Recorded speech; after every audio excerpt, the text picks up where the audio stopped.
Assalamualaikum warahmatullahi wabarakatuh.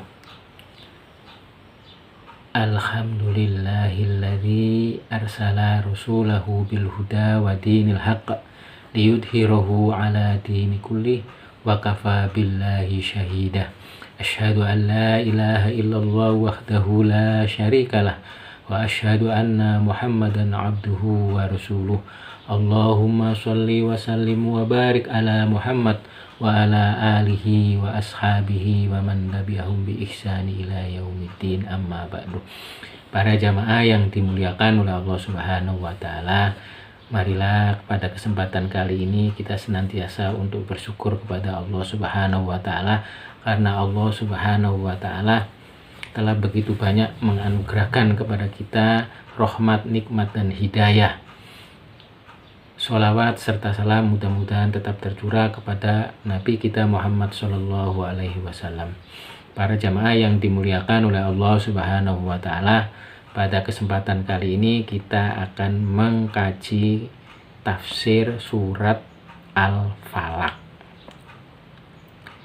A'udzubillahi minasyaitonirrajim. Bismillahirrahmanirrahim. Kul, katakanlah, a'udzu berlindung saya birabbil falak, dengan Rob yang menguasai falak atau waktu subuh. Min syarri ma, dari kejahatan sesuatu, kholaqo yang menciptakan Rob. Wa min syarri ma kholaqo, yang menciptakan Rob, atau ma kholaqo ini artinya makhluk. Sesuatu yang diciptakan oleh Allah namanya makhluk. Wa min syarri ghasikin, dan dari kejahatan malam, idza waqab, apabila telah gelap gulita. Wa min syarrin naffatsati, dan dari kejahatan wanita-wanita tukang sihir, fil uqad, di dalam bubul-bubul atau ikatan. Wa min syarri hasidin, dan dari kejahatan orang yang hasad atau dengki, idza hasada, apabila dengki atau hasad. Ibnu Abi Hatim meriwayatkan dari Jabir, dia mengatakan al-falah berarti waktu subuh, yaitu demikian itu seperti firman-Nya yang lain, falikul asbah, dia menyingsingkan pagi. Firman Allah Ta'ala, min syarri ma kholaq, dari kejahatan makhluknya, dari kejahatan sesuatu yang telah diciptakan oleh Allah Subhanahu wa taala. Sesuatu yang telah diciptakan oleh Allah Subhanahu wa taala namanya makhluk, yakni dari kejahatan semua makhluk. Wa min syarri ghasikin idza waqab, dan dari kejahatan malam apabila telah gelap gulita. Mujahid mengatakan kejahatan malam jika telah gelap gulita, yaitu saat matahari telah terbenam.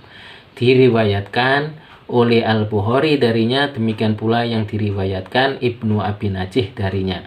Dan seperti itu juga Ibnu Abbas, Muhammad bin Ka'ab Al-Khurasi, Ad-Daha, Khosif, Al-Hasan, dan Khotada mengatakan sesungguhnya ia adalah waktu malam jika telah datang gelapnya. Ibnu Jarir dan juga yang lainnya mengatakan yaitu bulan. Dapat dikatakan dan pijakan orang-orang yang berpegang pada pendapat tersebut adalah hadis yang diriwayatkan oleh Imam Ahmad.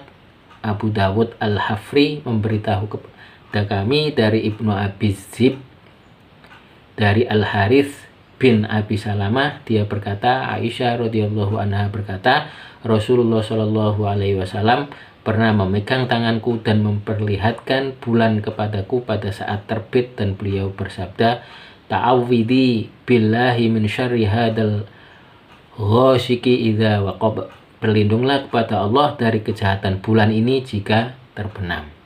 Diriwayatkan oleh At-Tirmidzi dan An-Nasai di dalam kedua kitab tafsir dari sunan keduanya. At-Tirmidzi mengatakan hadis hasan sahih dan lafadznya sebagai berikut.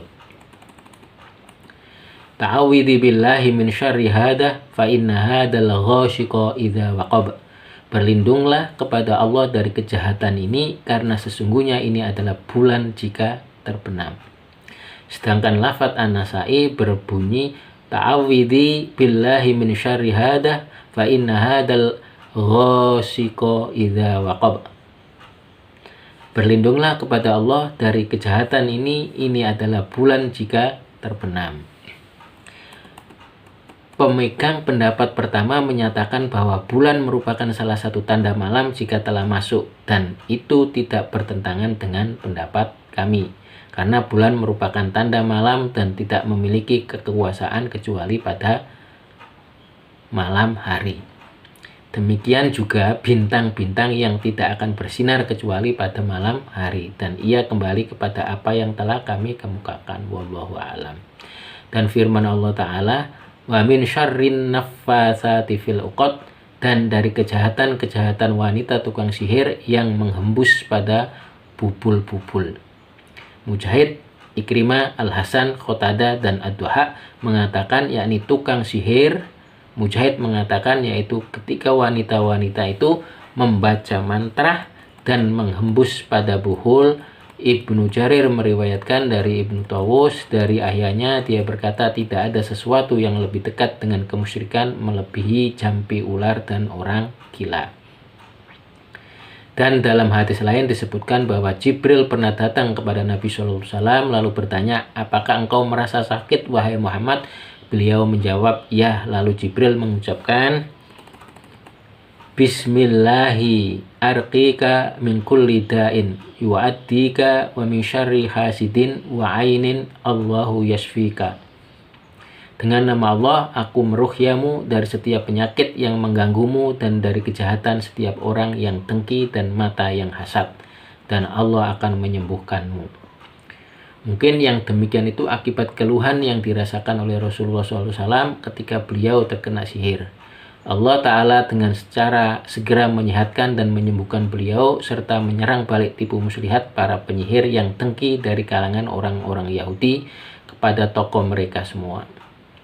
Dan Allah jadikan kehancuran mereka melalui perbuatan mereka itu sekaligus mempermalukan mereka. Tetapi dengan demikian Rasulullah SAW tidak bersikap buruk terhadap orang-orang tersebut pada sewaktu-waktu, tetapi cukuplah Allah yang menjadi pelindung, menyembuhkan sekaligus menyehatkan.